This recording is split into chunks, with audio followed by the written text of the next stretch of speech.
এইভাবে 1 টাকা দিয়ে 1000 টাকা অ্যাড করুন, যতটুকু দিচ্ছে ততটুকু আপনারা অ্যাড করুন।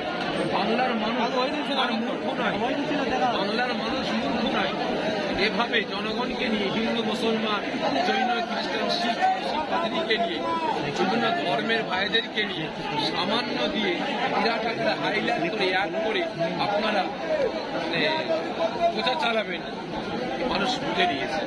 অনুরোধ করব এইভাবে আপনারা আগামী দিন করতে থাকেন। বাংলার জনগণ অনেকটা আপনাদের কাছ থেকে সরে এসেছে, আপনাদের পায়ের তলার মানুষ সরে গেছে, আগামী দিন আরও সরে যাবে, আবার দেখা করতে পাবে।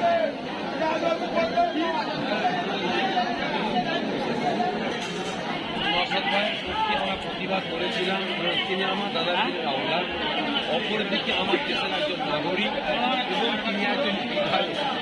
ভারতবর্ষ স্বাধীন হওয়ার পর থেকে নিয়ে আজ পর্যন্ত কোনো বিধায়কের উপরে এভাবে অত্যাচার জুলুম করে মারধর করে জেলে নিয়ে যাওয়া হয়েছে এবং বিনা কারণে বিভিন্ন রকম পরিকল্পনা করে তাকে ফাঁসাবার ফাঁসিয়ে 42 দিন জেলে রাখা হয়েছে কোনো বিধায়ককে আমরা সর্বপ্রথম জ্ঞান হওয়া থেকে আজকে নওশাদ ভাইকে দেখলাম।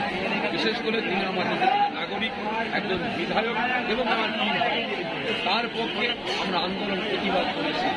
আগামী দিন অবশ্যই প্রতিবাদ যেমন করেছি করছি, অন্যায়ের বিরুদ্ধে মৃত্যুর আগ পর্যন্ত আমরা প্রতিবাদ চালিয়ে যাব। বিশেষ করে আজ নওশাদ ভাই 42 দিন আমার দেশে মানে যারা অত্যাচার জুলুম করে বেড়াচ্ছে, আজকে অত্যাচারীদের হাত থেকে 42 দিন পর মুক্তি পেয়েছেন। আমরা সাবেরি একা নয়, আমার বাড়ির চাচারা, আমার বাড়ির ভাইয়েরা, আমার বাড়ির বোনেরা, আমার চাচি আম্মারা, আমার খানদান আজকে খুব খুশি।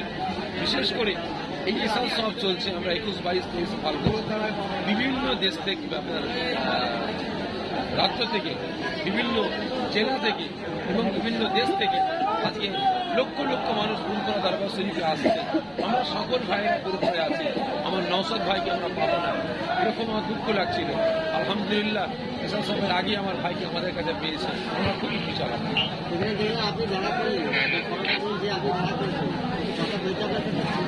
দেখেন আমার ভাই আমাদের কাছে ফিরে এসেছে, তার কাছে যাবো না? অবশ্যই যাবো। আমি গিয়েছিলাম, দেখা করেছি, কিছু কথাও হয়েছে ইনশাআল্লাহ, সেটা এখন কিছু বলবো না, আগামী দিন ইনশাআল্লাহ।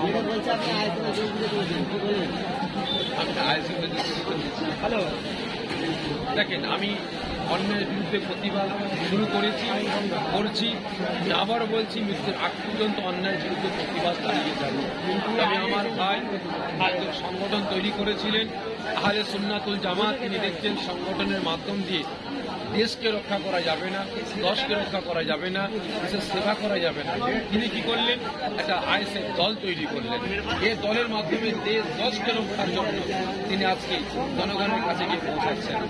তবে আজকে আমরা যদি যারা ফিরে আওলাদ হই, আমরা আলিম ওলামা, ইমাম সাহেব, মুফতি, মুহাদ্দিস হয়ে যদি অন্য রাজনীতির পক্ষে যদি আমরা কথা বলতে পারি, আজকে আমার একজন দেশের নাগরিক, আমার একজন পীর ভাই, সে যদি অন্যায়ের বিরুদ্ধে প্রতিবাদ করে, দেশকে রক্ষার সাথে কথা বলে, আমরা তার পক্ষে কেন কথা বলবো না?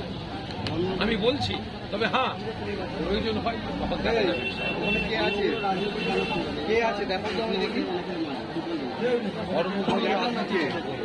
যদি এর কথাটা কোনো ধর্মগুরু বলে থাকে, আমি বলবো সে আকার মূর্খ।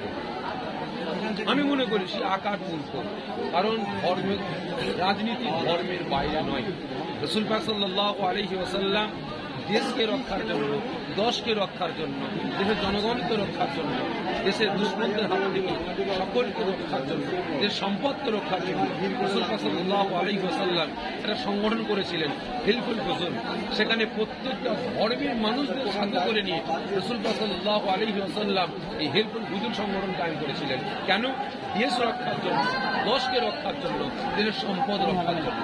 যে বলবে যে পীরের বেটারা রাজনীতি কেন করবে, আমি মনে করি আকার মূর্খ। তবে হ্যাঁ, আমি মনে করি যে ধর্মীয় গুরুরা রাজনীতিতে নাই বলেই আজকে চোরেদের আস্তানা হয়ে গেছে রাজনীতি। রাজনীতিটা অরিজিনালি পবিত্র, কিন্তু আজকে অপবিত্র হয়েছে। আজকে চোরেদের আপনার আস্তানা হয়ে দাঁড়িয়েছে বলে আজকে যদি ওই জায়গায় যদি আবার ধর্মগুরুরা শিক্ষিত সমাজ আজকে সেই প্ল্যাটফর্মে গিয়ে দাঁড়ায়, তাহলে দেশের উপকার হবে, দশের উপকার হবে, চোরেদের হাত থেকে আমার দেশ রক্ষা পাবে।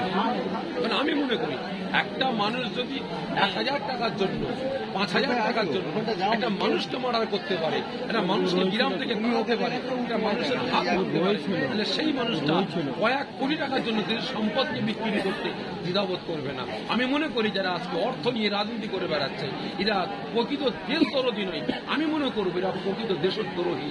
এদেরকে ওই প্ল্যাটফর্ম থেকে তাড়িয়ে দিয়ে যারা প্রকৃত দেশদ্রোহী তাদের আসা দরকার, শিক্ষিত সমাজকে আগিয়ে আসা দরকার। তবে আমার দেশ দশ ভাই বাঁচবে, না হলে আগামী দিন আমার দেশ ধ্বংসের দিকে আগিয়ে যাবে।